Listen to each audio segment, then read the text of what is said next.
Kamu bisa menilai karakter asli seorang calon pemimpin ketika mereka sedang mengalami kekalahan. Kok lucu, paslon dari partai yang menang pemilu adalah paslon yang sama yang berkuar-kuar soal curangnya pemilu. Saya mau kita semua membuka mata dan melihat fakta yang ada. Sini saya akan jelaskan. Baru-baru ini ramai di sosial media soal pengajuan hak angket untuk menyelidiki proses pemilu yang katanya curang. Apakah ini semua hanya aksi kepepet karena Anda kalah dalam panggung demokrasi? Pemilu itu merupakan hasil keseluruhan dari pemungutan suara, bukan hanya pilpres saja. Hak angket yang seharusnya jadi fasilitas demokrasi seolah-olah hanya mainan yang dipamer-pamerkan. Kalau kita membahas tentang kecurangan, siapa yang pada waktu pemilu sering melakukan serangan fajar untuk mempromosikan paslonnya? Semua bentuk kecurangan dari berbagai pihak sudah tertangkap kamera dan KPU pun sudah mengambil tindakan dengan melakukan pencoblosan ulang di ratusan TPS. Dan sekarang tidak ada satupun bukti kecurangan TSM terstruktur, sistematis, dan masif yang bisa dijadikan dasar pengajuan hak angket di DPR. Pemilu ini sudah kita lewati dengan proses yang adil dan merata. Sekarang sudah saatnya kita fokuskan pandangan kita untuk membangun Indonesia yang baik. Ya tentu kalau begitu saya pasti kembali ke Pak Prabowo. Karena buat saya Pak Prabowo itu memang patriot, paham masalah dan tegas. Ya.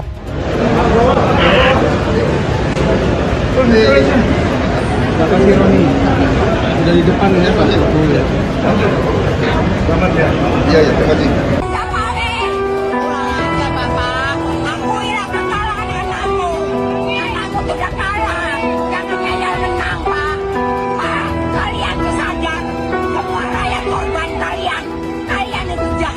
Jadi kita harus menurunkan Jokowi dengan antek-anteknya, dengan semua kebijakannya yang semua nggak benar, nggak bisa kita teruskan. Pemerintahan 10 tahun ini hancur, apalagi yang akan kita teruskan? Apakah hutang yang semakin membengkak? Apakah arus TKA yang semakin besar? Nggak mungkin. Jadi Jokowi nggak bisa seenaknya memakai uang negara, termasuk dia menggunakan BUMN, mengerahkan kementerian-kementerian. Aja gile, kita tidak rela. Di mana kami sudah tidak nyaman hidup di Indonesia, dan kami yakin bahwa Indonesia saat ini tidak sedang dalam baik-baik saja. Mas Anies juga mungkin hari ini gagal, ya tapi menurut saya karir politiknya Mas Anies belum selesai. Mas Anies masih bisa mencoba menjadi calon gubernur sekali lagi. Mungkin kan Mas Anies nggak tahan lama-lama jadi oposisi kan. Mas Anies tidak cukup kuat untuk menjadi oposisi atau tidak cukup kuat lama-lama berada di luar pemerintahan. Ya jadi beliau bisa mencoba lagi untuk maju jadi calon gubernur DKI. Dan tahun 2029 nanti bisa mencoba peruntungan lagi menjadi calon presiden. Ada yang percaya hasil analis selama ini? Tidak percaya, 100% tidak percaya. Lawan, harus lawan. Kita tertipu semua. Kita tertipu, setuju, sepakat. Lawan semua. Lawan aparat, lawan semua lembaga negara yang menuntut kepada lawan yang pengkhianat. Tidak ada tempat satupun untuk bagi mereka yang melawan rakyat. Lawan Tabang Bulu semuanya. Lawan. Ya. Merdeka harus merdeka. Seluruh rakyat harus bisa melawan. Dari Sabang sampai Merauke. Nah, syaratnya tidak mudah. Itu didakwa, diimpeach oleh sepertiga anggota DPR. Kalau sepertiga setuju tanda tangan, harus sidang dihadiri oleh 2/3. Kalau 2/3 setuju dari yang 2/3 itu, presiden bisa dinyatakan harus dimakzulkan tapi dibawa lagi ke MK. Rumit sekali. Rumit, dipersulit begitu. MK bilang iya, kembalikan DPR sidang lagi apa? Jadi enggak nih dimakzulkan. Kalau jadi bawa ke MPR. Forumnya 3/4. 3/4 anggota DPR harus disetujui oleh 2/3. Dan dalam situasi sekarang agaknya tidak mungkin menjatuhkan Pak Jokowi karena lebih dari separuh itu ada di koalisinya Pak Jokowi. Bagaimana mau mencapai 2/3 untuk hadir? Kalau mencari sepertiga untuk usul mungkin bisa. Tapi kalau sudah 2/3 nih sudah di Pak Jokowi nggak akan masuk ke pleno. Kita nyata-nyata dicurangin ya, benar-benar udah Ya Allah, nggak ada hayanya, nggak ada malunya sama sekali. Ya Allah, Saya cuma nurut bagaimana. Ayo kita berjuang bersama. Apa selanjutnya yang kita harus lakukan? Ya lawan dong. Turun. Ya itu yang penting. Karena bukan apa-apa. Indonesia perubahan, kita harus berubah semua. Capek ya. Kita harus dipimpin oleh pimpinan yang betul-betul beriman, yang cerdas. Itu kan. Kita nggak lama lagi mungkin umur kita sampai. Tapi yang kita pikirkan regenerasi kita, anak cucu kita. Bagaimana dia harus mengalami seperti ini? Ya Allah ya Rahim, mama udah pada teriak. Katanya semua pada mahal. Beras 20.000, ya kan? Masya Allah, tapi insya Allah kita percaya kepada Allah. Mudah-mudahan rezeki pasti ada untuk kita semua. Amin ya Rabbi. Yang penting takwa. Dan mudah-mudahan saya atas nama mungkin di antara artis-artis yang hadir juga, saya turut dengan Raja Dangdut. Ayo kita berjuang bersama. Kalau kemarin kita satu, sekarang kita berjuang demi untuk bangsa negara. Oke, Allahu Akbar. Allahu Akbar. Allahu Akbar. Kemarin ada yang pede banget nih. Siapa lagi kalau bukan pendukung Pak Profesor Abah Anies Baswedan. Katanya nih, mereka yang intelek alias berpendidikan tinggi pasti milih Pak Anies. Ternyata fakta berkata lain. Sakit banget emang. Yang berpendidikan tinggi justru ramai-ramai mencoblos Prabowo Gibran. Jadi mana nih tuduhan-tuduhan kemarin yang bilang pendukung Pak Prabowo kena tipu joget gemoy. Faktanya yang berpendidikan tinggi pilihannya Prabowo Gibran kok. Intinya gitu ya. Jangan-jangan omon-omon tapi bicara pakai data dan fakta. Udah gitu aja. Sebagai pecinta, jujur pecinta Bapak Anies Rashid Baswedan, otak kami cerdas. Hello, kami bukan orang bodoh.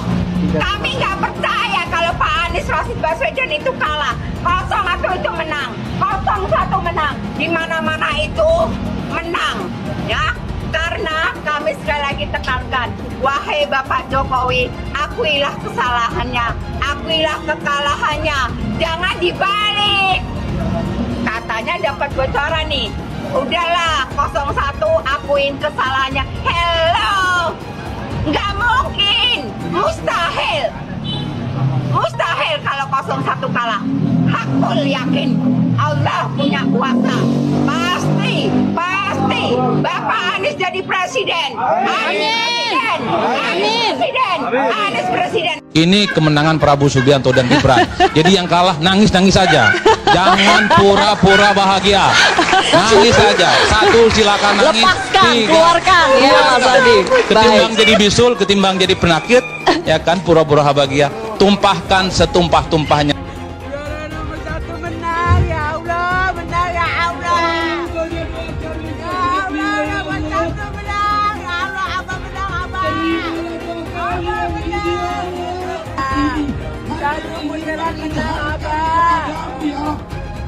Abah menang, Abah menang.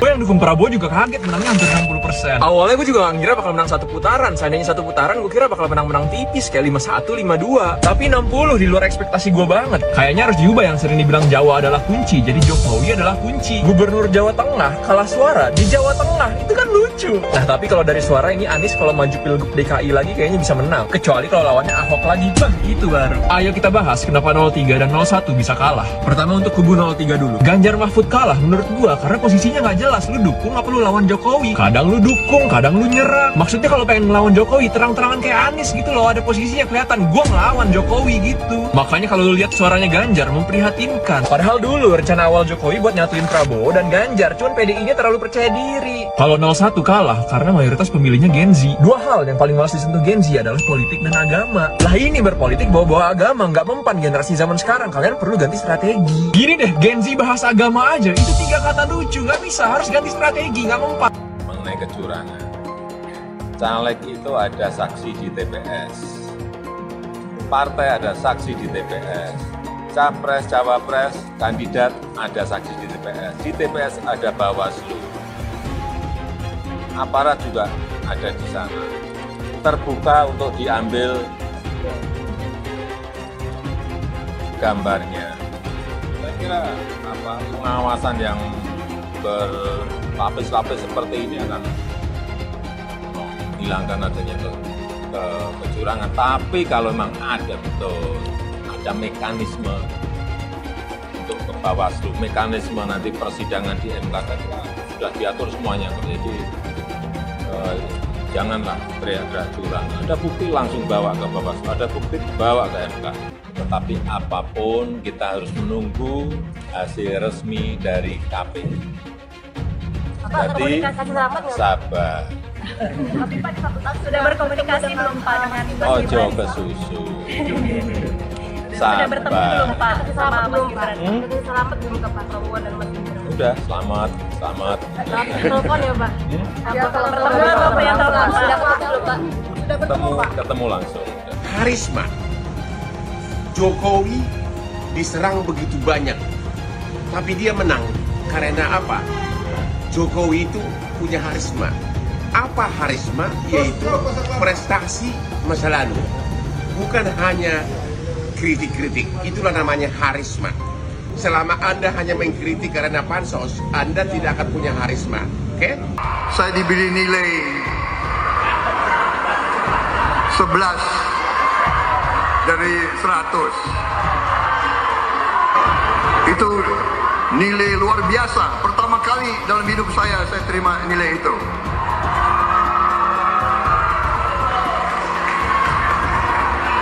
Dari orang yang saya beri kebaikan. Pak Prabowo, itu sebelumnya Pak Prabowo sudah menyumbangkan 400 miliar untuk pencalonan Pak Anies sebagai gubernur. Nah itu kalau kita bicara etik di mananya? Dan kalau Mbak bilang Pak Prabowo hanya mengejar kekuasaan, saya tanya, karena Pak Anies memangnya maju jadi capres lu mengejar apa? Saya tanya, apakah nggak mengejar kekuasaan sebagai calon presiden? Kalau Pak Prabowo, Menteri Pertahanan, rate-nya 11 dari 100, itu kalau berarti kan antara dari 1,1 per 10 ya. Kecil sekali loh itu Pak. Kira-kira nih, berapa rate seorang menteri yang dipecat? Yang disampaikan oleh Mas Anies, sebagian besar yang disampaikan oleh Pak Ganjar itu kebohongan, itu fitnah. Saya lanjut ke Pak Anies dan ini paling banyak bohongnya, paling banyak bohongnya. Ini bengis sekali nih pernyataan, bengis dan jahat. Hanya untuk tujuan menjatuhkan Pak Prabowo, kemudian menggunakan data palsu dan bohong. Dan publik itu sudah mendengarkan pernyataan bohong itu. Dan sebagian publik itu sudah mengkonsumsi pernyataan bohong itu. Dan itu berbahaya. Itu pernyataan bohong yang luar biasa. Kinerja Kementerian Pertahanan.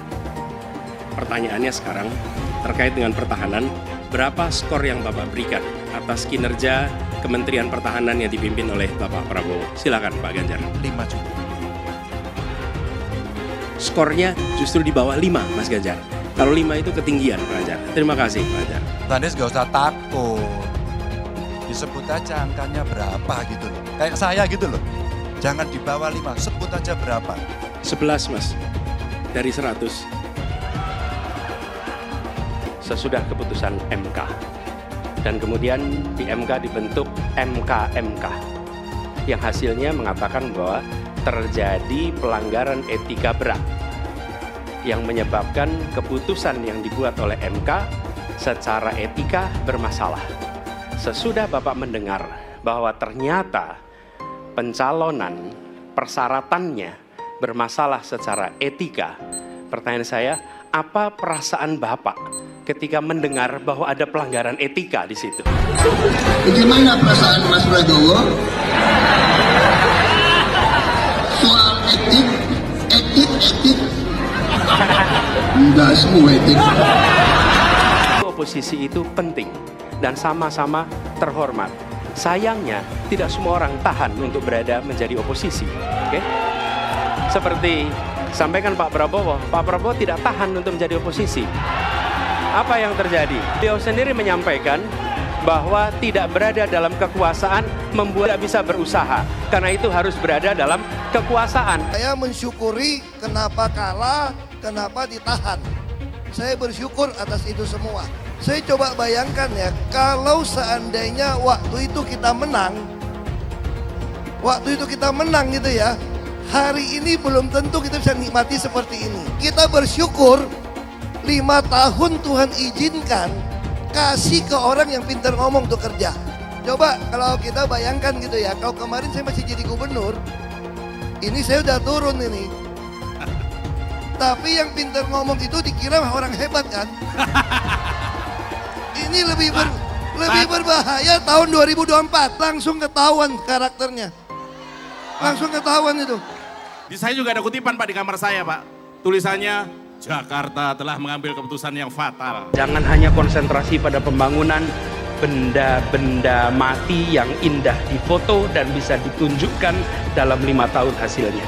Kalau kita mau menilai sebuah janji, maka lihat janjinya atau lihat kenyataannya. Dulu janjinya apa ya? Dan ini aneh, betul-betul aneh. Ini bukan kampanye, tapi saya sampaikan sini. Di satu sisi menyiapkan jalur-jalur air untuk dikirim ke laut, di sisi lain di lautnya dipasang dengan pulau reklamasi. Tinggal tunggu waktu jadi rob, air balik. Dan ini melawan sunatullah. Kenapa? Air itu turun dari langit ke bumi, bukan ke laut.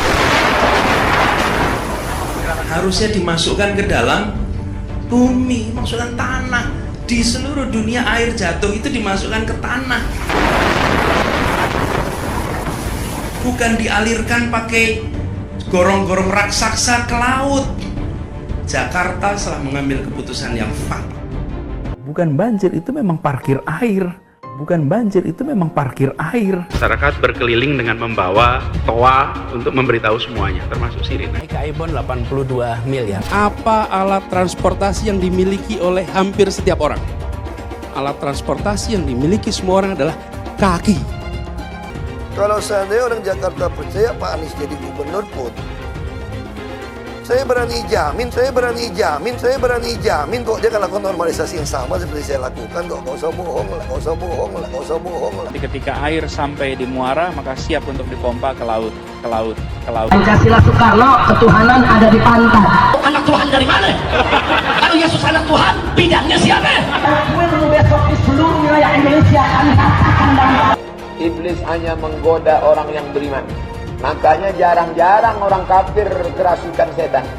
Yang kerasukan setan itu orang baik-baik. Jarang, saya belum pernah nengok Cina kerasukan setan. Pernahkah Ahok itu kerasukan setan? Enggak, setannya juga. Karena sesama setan dilarang saling menggoda. Karena di salib itu ada jin kafir. Karena di salib itu ada jin kafir. Karena di salib itu ada jin kafir. Haleluya. Kepalanya ke kiri apa ke kanan? Kepalanya ke kiri apa ke kanan?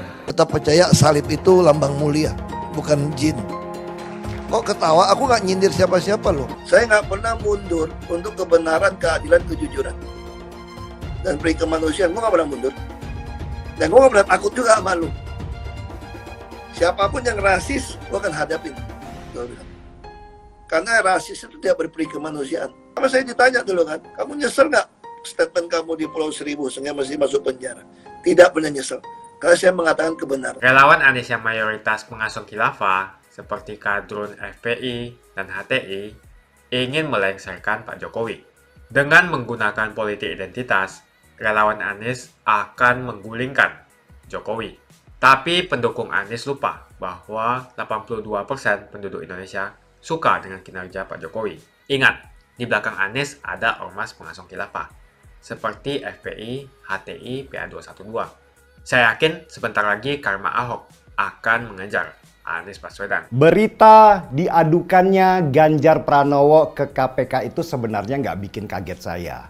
Sejak awal saya sudah prediksi, kalau gerakan hak angket yang dimulai dari pernyataan Ganjar ke publik itu pasti akan mendapat respon dari kubu yang bertentangan. Dan salah satu cara untuk menyerang gerakan hak angket yang sekarang sedang digodok di DPR ini tentu dengan banyak cara. Salah satunya adalah cara yang sudah umum, cara menghancurkan yang paling efektif tentu dengan hukum. Dan tujuannya belum tentu supaya si messenger ini dihukum. Karena untuk proses hukumnya saja akan butuh waktu. Mulai dari penyidikan, penyelidikan, mengumpulkan saksi dan bukti yang membutuhkan waktu yang juga tidak sebentar. Hak angket itu adalah hak anggota DPR RI untuk menyelidiki dugaan kecurangan pemilu yang terjadi di tahun 2024 ini. Hak angket ini bisa jadi yang akan membongkar borok-borok kecurangan yang diduga terjadi dan ini tentu harus mereka waspadai. Ganjar Pranowo dilaporkan oleh yang bernama Sugeng Santoso ke Ketua Indonesia Police Watch atau IPW.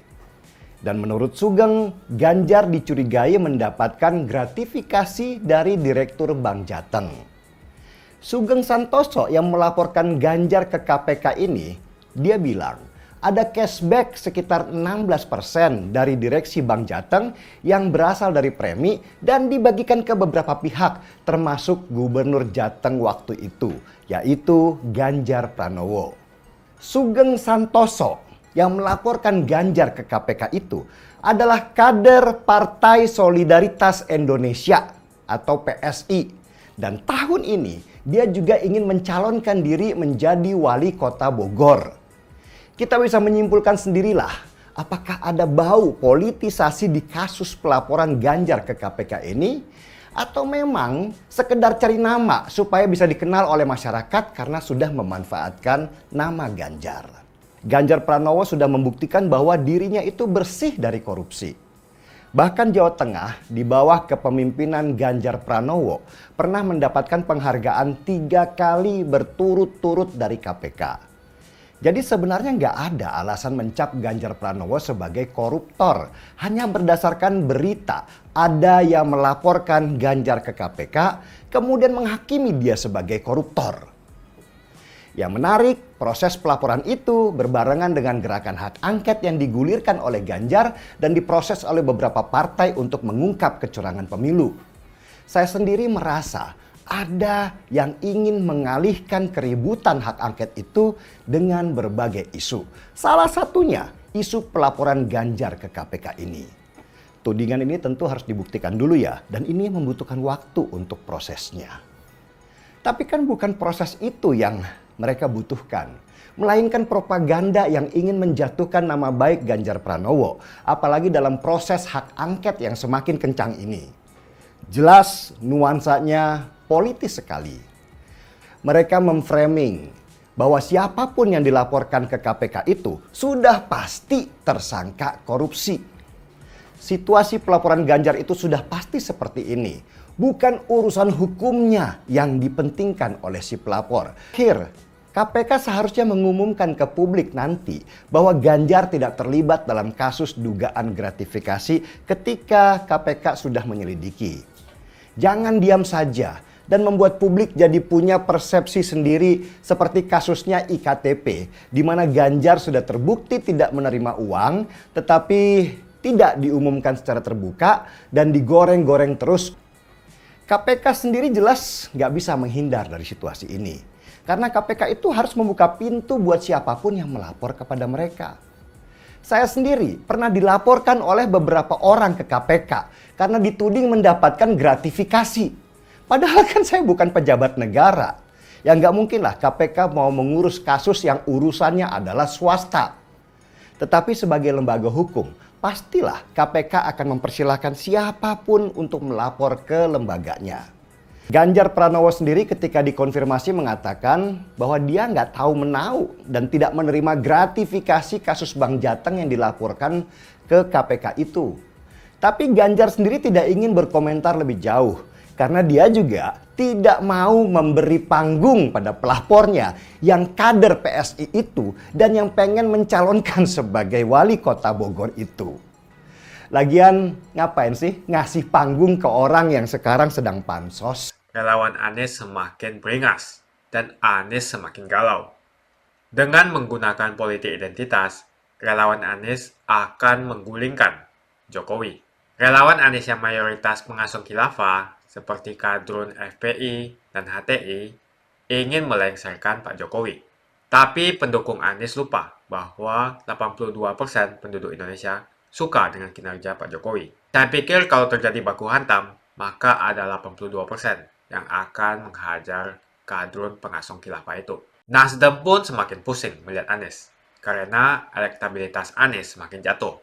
Dan banyak kader-kader Nasdem terjerat kasus korupsi, seperti belakangan kasus korupsi BTS. Kasus korupsi 8 triliun yang dilakukan oleh kader terbaik Nasdem yaitu Johnny G. Plate, ini sangat menghantam Partai Nasdem, menteri dari Kementerian Pertanian, di mana ini juga adalah dari Partai Nasdem. Semenjak Nasdem mengusung Anies, banyak sekali petaka yang diterima oleh Nasdem. Apakah ini merupakan karma dari Ahok? Silahkan komentar di kolom komentar. Yang jelas saya tidak akan memilih Anies, karena Anies bukan pribumi yang jelas. Dan Anies juga merupakan antitesis daripada Jokowi. Antitesis artinya bertolak belakangan dengan semua kebijakan Jokowi. Anies sudah terang-terangan menyebutkan dia tidak akan melanjutkan kinerja dari Pak Jokowi. Tidak ada infrastruktur yang akan dibangun jika Anies memimpin Indonesia 5 tahun ke depan. Lagi pula Anies juga didukung oleh khilafah dan pendukung Anies dari ormas seperti FPI dan juga HTI. Apa kita mau FPI dan HTI kembali di Indonesia jika Anies memimpin? Anies adalah bapak politik identitas yang menghalalkan segala cara untuk menggapai kekuasaan, termasuk menggunakan politik identitas berbasis agama. Kita lihat di kasus Ahok. Kita sudah bisa melihat kinerja Anies selama 5 tahun di Jakarta, dan ini merupakan rekam jejak Anies Baswedan. Tidak ada satupun janji yang dipenuhi, dan tidak ada kinerja yang bisa dibanggakan. Dari DP 0%, OKOC, kelebihan bayar, Formula E, banjir, sumur resapan, jalan rusak, dan gonta-ganti nama jalan. Jadi saya rasa tagline perubahan yang diusung Anies adalah tagline merubah kata korupsi menjadi kelebihan bayar, supaya semua koruptor tidak dijerat oleh pasal korupsi. Karena mereka semua hanya melakukan kelebihan bayar. Jadi perkataan Ahok sudah terbukti, dan Jakarta sudah menjadi korban. Jangan biarkan Indonesia menjadi korban kibulan Anies Baswedan. Suara minoritas jangan lagi merasa takut untuk memilih pemimpin yang membela hak minoritas. Karena Anies jelas hanya memanfaatkan suara minoritas untuk mendapatkan suara. Ingat, di belakang Anies ada ormas pengasong khilafah, seperti FPI, HTI, PA212. Saya yakin sebentar lagi karma Ahok akan mengejar Anies Baswedan. Begitu saja opini saya hari ini. Tuliskan opini kalian tentang Anies Baswedan di kolom komentar. Dan juga tuliskan pendapat kalian tentang people power oleh relawan Anies untuk melengsarkan Pak Jokowi. Tuliskan pendapat kalian. Jika kalian siap untuk melawan people power yang digaungkan oleh relawan Anies, ayo tuliskan lawan people power di kolom komentar. Pastikan Anda semua like video ini dan bagikan video ini ke teman dan family Anda supaya mereka semua mengetahui tentang informasi ini. Tekan tombol subscribe dan bunyikan lonceng notifikasi supaya kamu tidak ketinggalan